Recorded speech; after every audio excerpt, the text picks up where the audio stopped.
कभी हम ईदें गुजारते थे अज़रा, अब ईदें हमें गुजार रही हैं ताबिश। तेरी दीद ना हो सकी ईद के रोज़ भी, मेरी ईद क्या खाक होगी। किसकी ईदें, कैसी ईदें, कहाँ की ईदें, तुम बिन लगे हमारे लिए तो ईद कभी आई ही नहीं।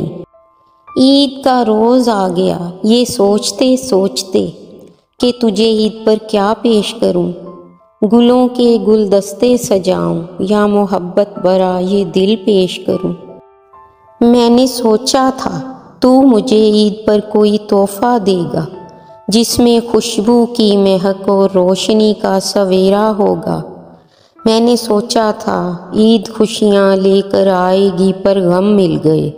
हमारी ज़िंदगी की तो आज रात हो गई, अब तो दिन रात ही अंधेरा होगा।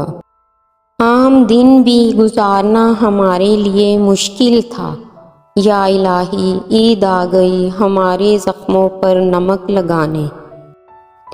वो भी दिन थे कभी जब हमारी ईदें हुआ करती थीं, अब तो हर ईद हमारे लिए मातम कदा लगती है। मुझसे झगड़ा कर लेना बाद में जितना चाहो, आज ईद है आज तो हमें थोड़ा सा मुस्कुरा कर चाहो। ऐ दोस्त तेरे बिन ईद क्या, ईद की रौनक क्या, हम तो किसी कोने में पड़े ईद मनाएंगे।